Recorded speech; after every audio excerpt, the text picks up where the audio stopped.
할렐루야. 아멘. 고린도전서 끝부분에서 사도 바울은 부활과 예수님의 부활과 성도의 부활에 대해서 아주 길게 설명을 하고 있습니다. 그러면서 바울은 이것이야말로 그들이 들은 복음의 핵심이요, 만일 이것을 놓쳐버린다면 결국 그들의 신앙이라는 것이 헛된 것일 수밖에 없다는 것을 우리에게 말씀하고 있습니다. 바울이 예수님의 육체의 부활을 이토록 강하게 주장하는 이유가 있습니다. 그것은 이미 고린도 교회 안에 세상의 어려운 철학이 들어와서 복음을 완전히 말라 죽게 만들고 있었기 때문입니다. 그 당시 학문은 헬라 철학입니다. 그런데 헬라 철학의 특징이 무엇인가 하면 영혼은 소중하게 생각하고 육체는 추하게 생각하는 거예요. 그러니까 영혼은 소중하고 육체는 추해요. 맨날 더러운 것, 안 좋은 것들, 이런 것들 하는 게 육체라는 거죠. 그래서 육체는 영혼의 감옥이에요. 그러니 어떻게 해야 돼요? 감옥에서 벗어나려면 빨리 죽는 것밖에 없다는 거예요. 왜냐하면 영혼은 소중하고 여러분 육체는 더러운 것이니까 이게 빨리 분리되는 것이 좋다라고 생각했습니다. 그런데 그런 생각이 어디 안에 들어있냐면 고린도 교회 안에 들어와 있는 거예요. 자, 그런데 이런 생각을 갖고 있는 사람들이 예수님의 부활을 볼 때 뭐라고 생각하겠어요? 예수님이 뭘로 부활하셨죠? 그렇죠. 그러니까 그들 생각에는 육체는 더럽고 추하고 저질스럽다고 생각하는데 예수님께서 그 저질스러운 육체로 다시 부활한 것이나 앞으로 성도를 또 어떻게 부활해요? 그렇죠. 그런 육체로 부활한다는 것은 그 당시 사람들의 생각으로는 받아들이기가 너무나 어려웠다는 거예요. 왜냐하면 아까도 얘기했잖아요. 헬라 철학이 교회 안에 들어왔어요. 그래서 그 당시 육체를 중요하게 생각한다고 하는 사람들은 한마디로 지식인이 아니었어요. 지식인일수록 육체를 학대하고 육체에 어떤 의미도 부여하지 말아야만 됐다는 겁니다.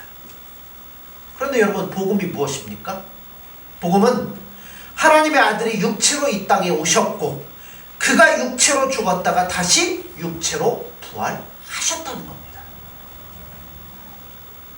그러니까 이것이 그 당시 사람들에게는 사실 유무를 떠나서 너무나 받아들이기 어려운 해괴망측한 것이었어요. 그래서 그 당시 사람들이 예수 육체로 부활하셨다는 것에 의미를 안 두면서 어디에 의미를 두겠어요? 부활하셨느냐 안 하셨느냐는 중요한 게 아니고 이 부활을 자꾸만 영적인 의미로만 받아들이기 시작했습니다. 다시 말해서 예수님의 부활은 반드시 그가 죽었다가 다시 산 것을 말하기보다는 그의 정신이 끊임없이 우리 안에서 계승되는 것을 말한다는 식으로 부활을 생각을 했어요.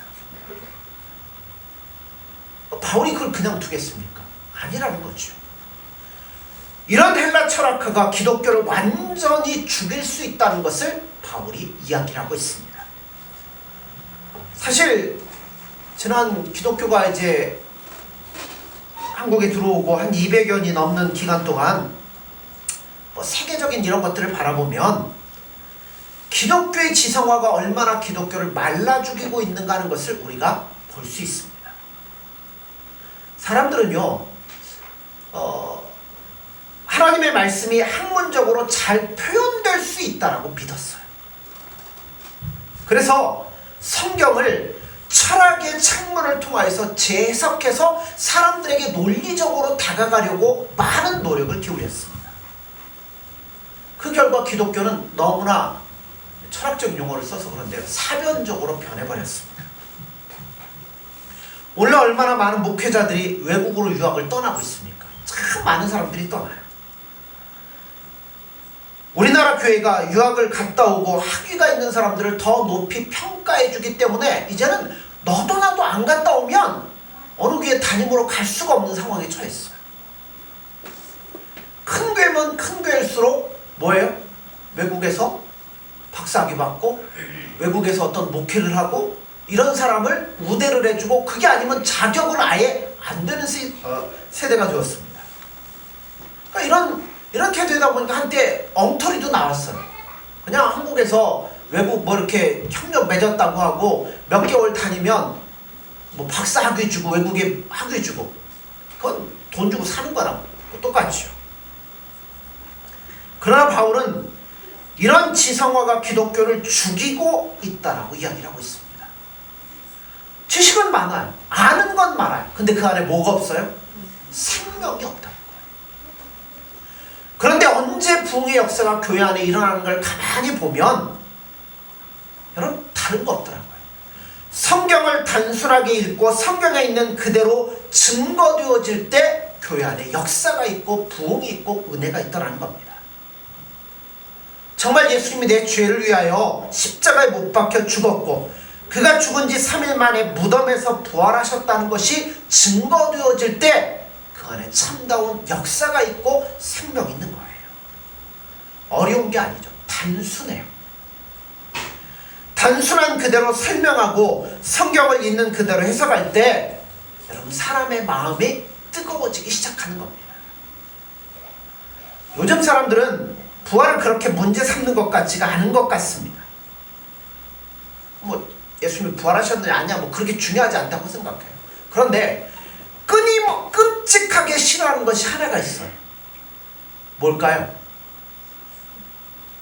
죄에 대한 설교입니다.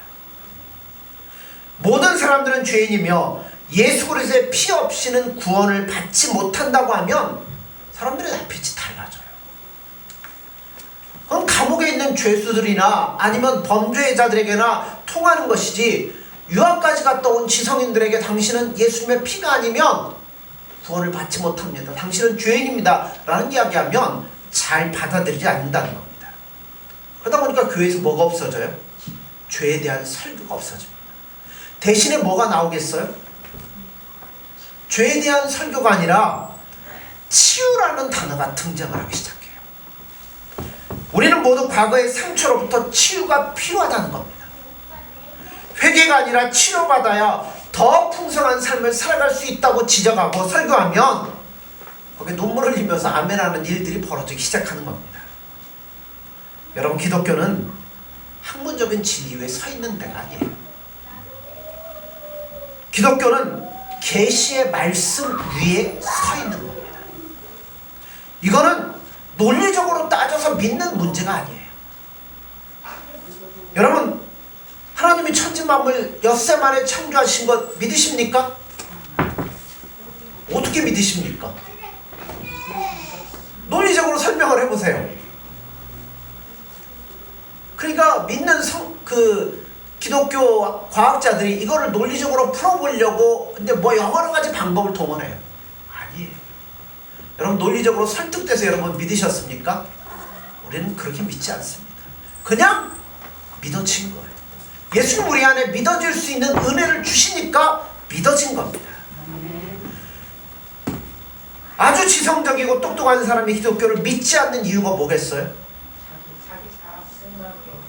그렇죠. 자신은 살아있을지 모르지만 영은 죽어있는 거예요. 우린요 자신은 죽었어요. 뭐만 살아있어요? 영이 살아있어야 사는 거죠. 지성은 뛰어나지만 영혼은 죽어있기 때문에 받아들이지를 못하고 믿지를 못하는 겁니다. 기독교가 사람들을 지적으로 설득하려고 하면 문제가 생기기 시작해요. 사람들이 복음을 전하는데 나는 안 믿어진다. 그러면 그 다음부터는 어떻게 해야 돼요? 이게 믿어지도록 하기 위해서 온갖 방법을 동원하잖아요. 논리적으로 설득하려고 우리는 하잖아요. 그러다 보니까 사람들을 굴복시키려면 지성을 끌고 와야 되겠구나. 그래서 나타난 게 뭐냐면 기독교 변증학이라는 겁니다. 변증학은 기독교가 논리적으로 옳다라는 것을 설명하기 위해서 나타난 만들어진 학문이 기독교 변증학이에요. 영국에 아주 유명한 목사님이 있죠. 로이드 존스 목사님이라는 분이 있습니다. 이분이 옥스퍼드 대학의 어떤 모임으로부터 유명한 사람과 기독교에 대한 토론을 한번 와서 토론 한번 하십시오 하고 제의를 받았어요. 그때 그 제의를 정중하게 거절했습니다. 그러자 많은 사람들이 이렇게 얘기를 해요. 아니 목사님, 가가지고 이렇게 예수님에 대한 설명을 하면 사람들이 복음을 받아들일 수 있는 아주 중요한 기회인데 왜 이걸 안 하십니까? 하고 안타까워했어요. 그때 이 목사님이 이런 얘기를 합니다. 하나님은 토론의 대상이 아닙니다. 내가 거기서 믿지 않는 사람들과 하나님에 대한 토론할 때 그 사람들이 어떻게 하겠어요? 속되고 이렇게 얘기하죠.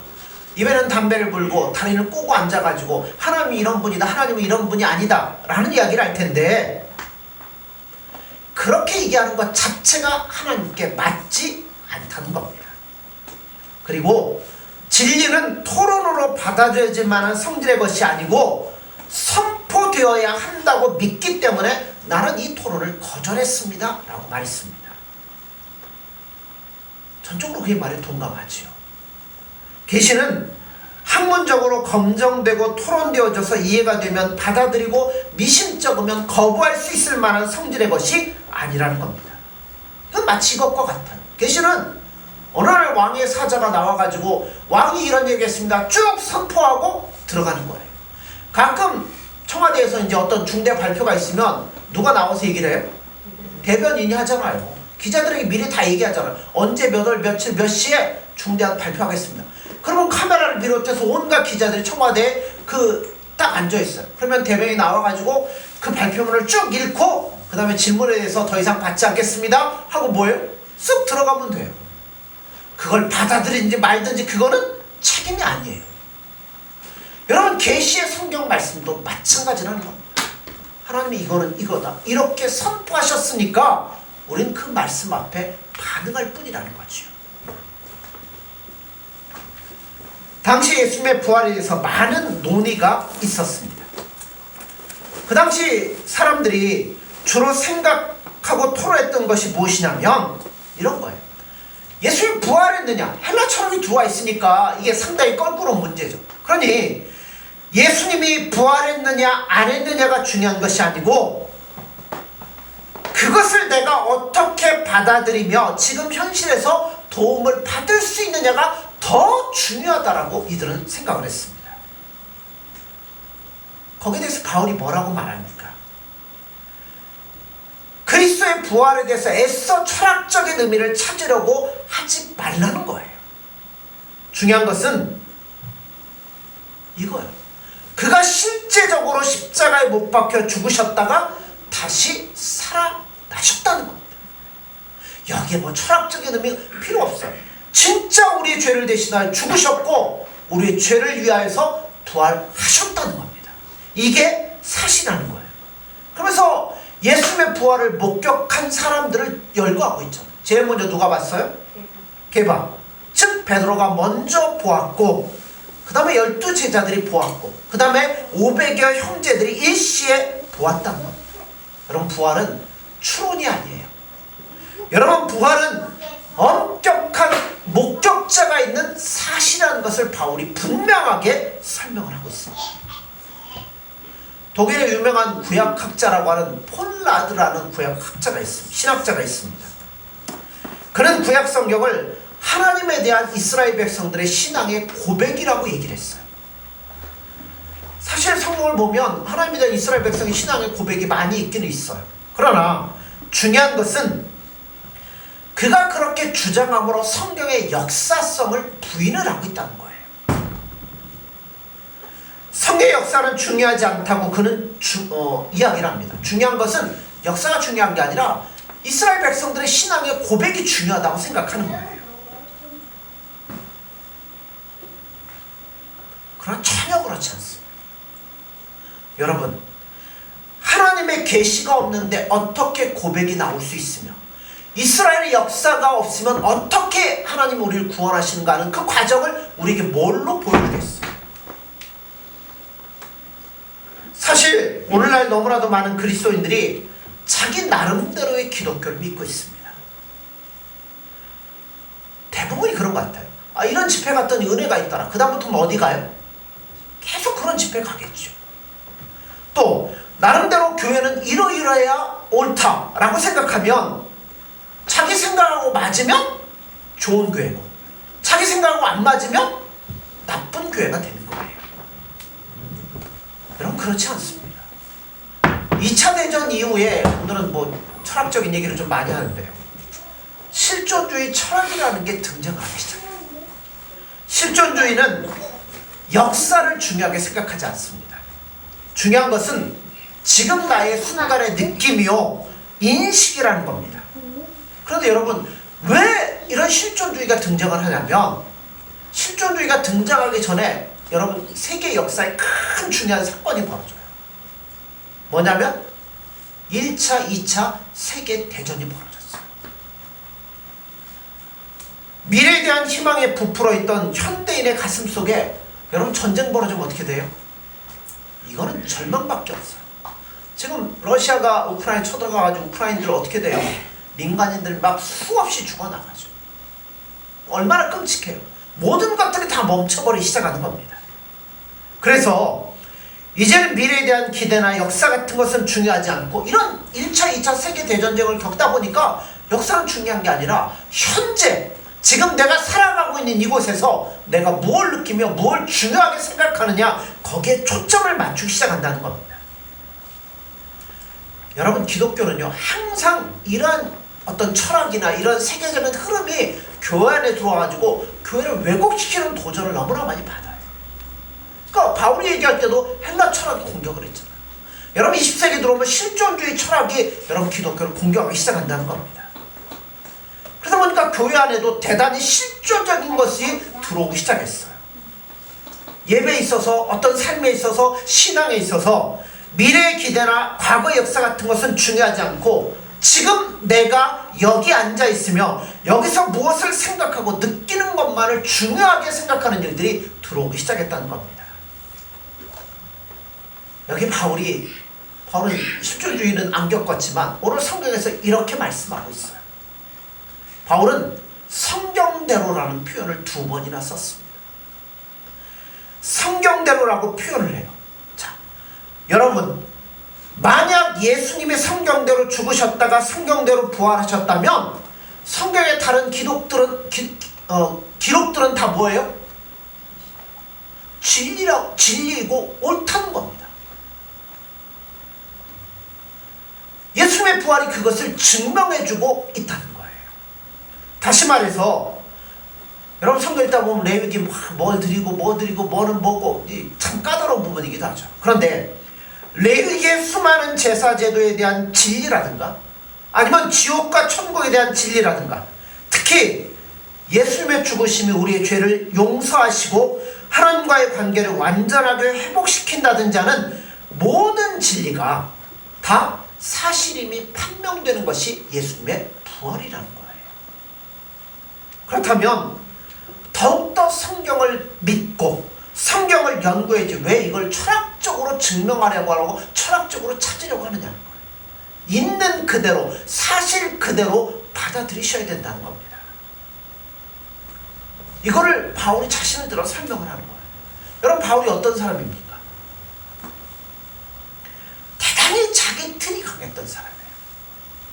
자기 생각이 분명한 사람이었습니다. 그는 어느 누구보다도 변하지 않을 것이라고 생각을 했어요. 그런데 그가 예수님의 부활을 목격하게 되었습니다. 자, 15장 7절에서 9절을 보시죠. 제가 읽습니다. 그 후에 야고보에게 보이셨으며 그 후에 모든 사도에게와 맨 나중에 만삭되지 못하여 난 자 같은 내게도 보이셨느니라. 나는 사도 중에 가장 작은 자라. 나는 하나님의 교회를 박해하였으므로 사도라 칭함받기를 감당하지 못할 자니라. 여기에 나오는 야고보는 누구죠? 예수님의 동생 야고보입니다. 그는 예수님이 부활하실 때까지 예수님이 하나님의 아들이심을 믿지를 않았어요. 뭐라고 생각했냐면 아마도 형이 그러니까 동생이니까 형이라고 했겠죠. 형이 정신이 약간 이상해져서 저러고 돌아다닌다고 생각했지 하나님의 아들이란 걸 믿지를 않았습니다. 예수님은 부활하신 후에 특별히 성경에는 안 보이지만 야고보를 개인적으로 만나신 것 같습니다. 왜냐하면 부활을 믿지 못한 도마를 만나서 뭐 하셨어요? 야, 손에 만져봐라. 옆구리 넣어봐라. 그리고 믿어라. 라고 말씀하시잖아요. 그랬던 것처럼 야고보를 만나셨고 그때 야고보가 아마 거꾸러졌던 것 같습니다. 그리고 그는 초대교회의 아주 중요한 역할을 그 이후로 감당을 하기 시작합니다. 형이 정신이 이랬나봐 했던 사람이 중요한 역할을 감당하게 되는데 그가 그 일을 감당하기 위해서 기도를 얼마나 많이 했는지 무릎이 뭐처럼 됐다고요? 낙타 무릎처럼 되었다라고 성경은 증거하고 있습니다. 자, 야고보가 거꾸로졌어. 이제 누가 거꾸로질 차례예요? 바울이 거꾸로질 차례입니다. 사도 바울은 그 많은 그리스도인들의 이야기가 모두 미친 소리라고 생각을 했습니다. 그래서 그리스도인들을 잡아 죽이기 위해서 다메섹으로 가다가 부활하신 예수님을 친히 만나게 되었습니다. 그 예수님을 만나고 깨달은 게 뭐예요? 죽어 있어야 할 예수님이 살아 있다는 겁니다. 바울이 전에 알기로는 예수님은 뭐예요?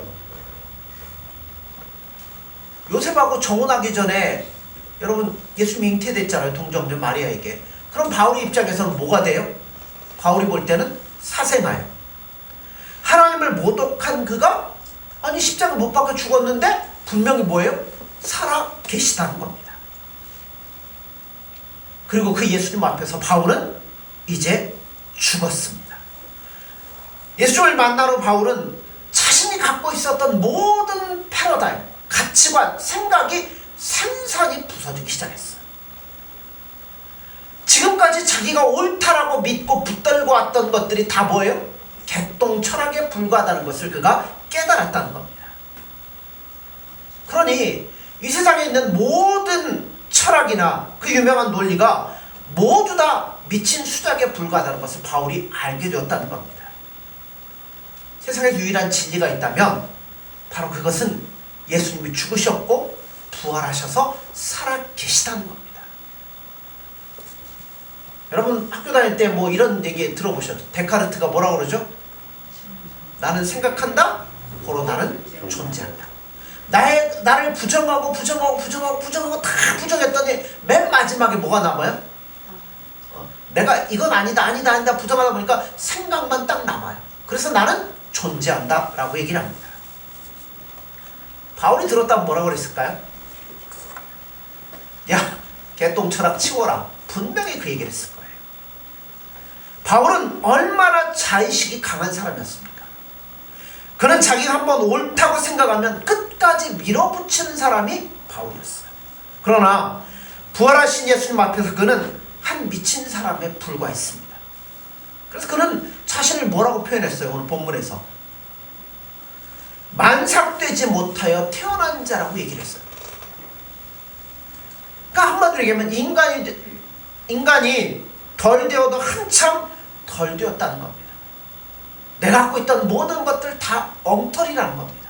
그래서 바울은 거기서부터 다시 시작하기 시작했습니다. 그의 고백이 뭐예요? 나의 다 된 것은 모두가 하나님의 은혜라는 거죠. 자, 10절 한번 보죠.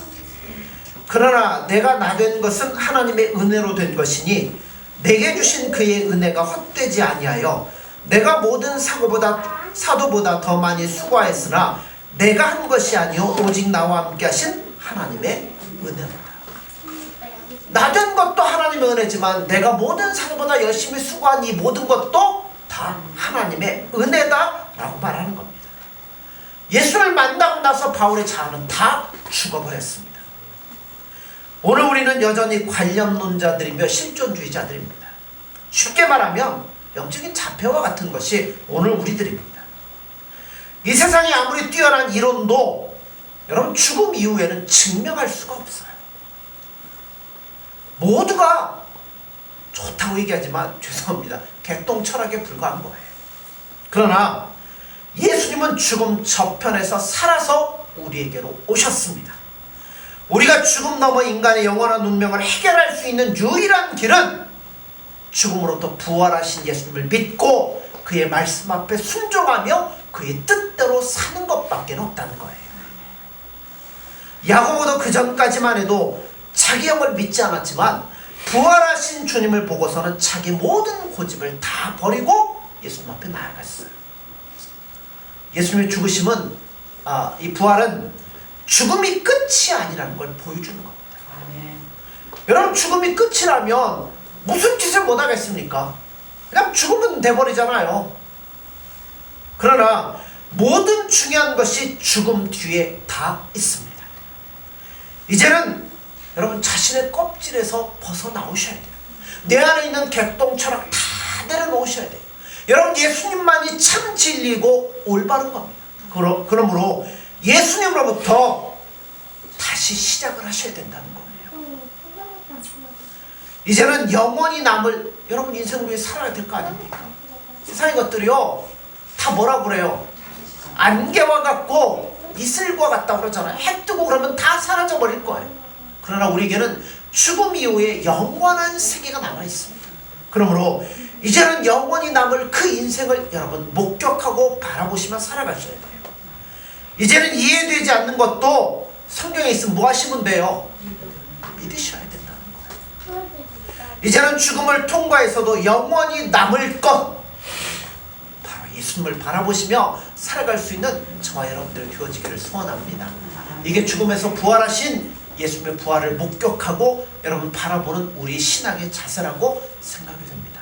그러므로 오늘 부활하신 예수님을 우리가 마음껏 축하하며 우리가 그 주님을 목표로 하여 열심히 사랑하며 또 열심히 주님과 동행할 수 있는 저와 여러분들이 되어지기를 간절히 소원합니다. 기도하겠습니다.